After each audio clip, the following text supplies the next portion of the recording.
Do you need to combine numbers with text and retain the number formatting? Do you want to create automated commentary based on your PNL movements? Text function is the answer to many of these situations. In this video, I'll discuss how to use the text function.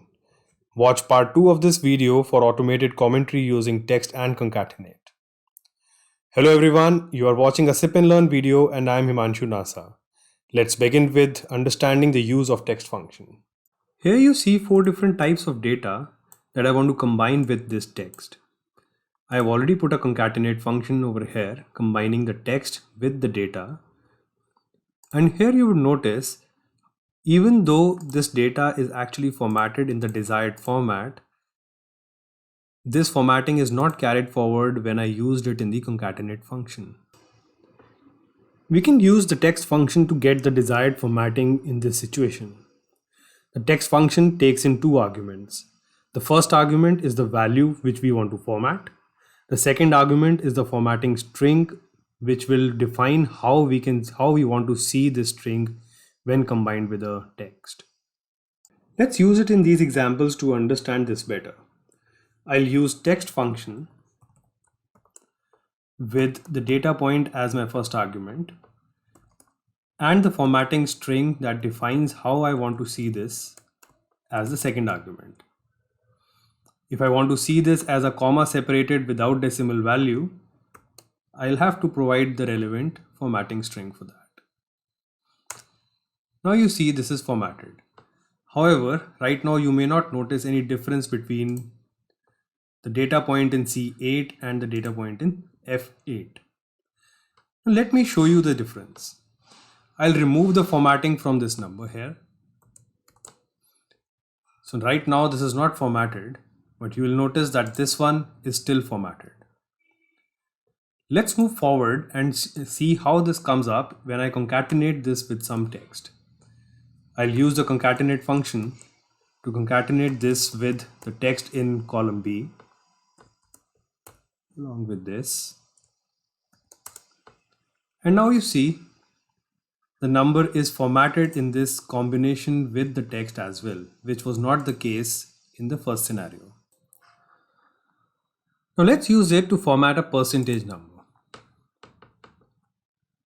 We'll start with the same text function, provide value as the input, and the formatting string as hash.hash percentage. And you see this is presented as a percentage. Now let's say I want to see this 8.1% as 8.10%. That is, I want to see 2 digits after the decimal. I'll replace this hash by 2 zeros. And this is formatted as a 2 decimal number. I'll use the same concatenate function and combine it with the text and see how it comes. The comment now has the percentage formatted as we desire.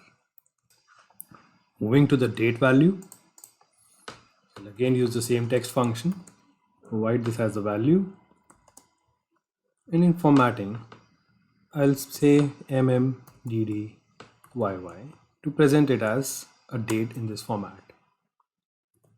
I'll drag this formula down to see if it is concatenated correctly, and you see that the date is concatenated in the format that we desired.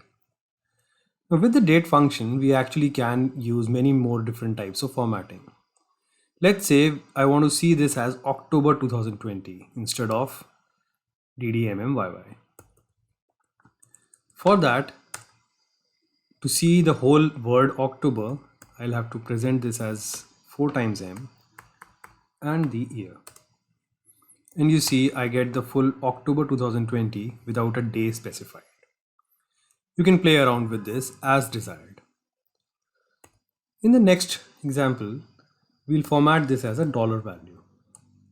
To do that, the input is the data point and the formatting string will start with dollar followed by the number formatting that I need. Let's say I need a 3-digit comma separated value. I'll use 3 times hash comma 3 times hash along with this dollar which was appended earlier, and I get the dollar value with 3-digit separation. I'll drag the concatenation string, and here you see the value correctly formatted with the dollar. Now here I want to stress once again that this formatting is now irrespective of the formatting in this source cell. I'll show it to you by removing the source formatting. Even if I remove the source formatting, the formatting in this cell doesn't change. This is because this formatting is coming from the specified format string in text. And the concatenated comment which we created out of this will always retain this formatting that we provided. There is a great use of this function to create automated commentary, and I'll talk about this in the second part of this video. I hope this video was useful to understand this text function. Please subscribe to this channel and follow my blog sipandlearn.in for more videos like these.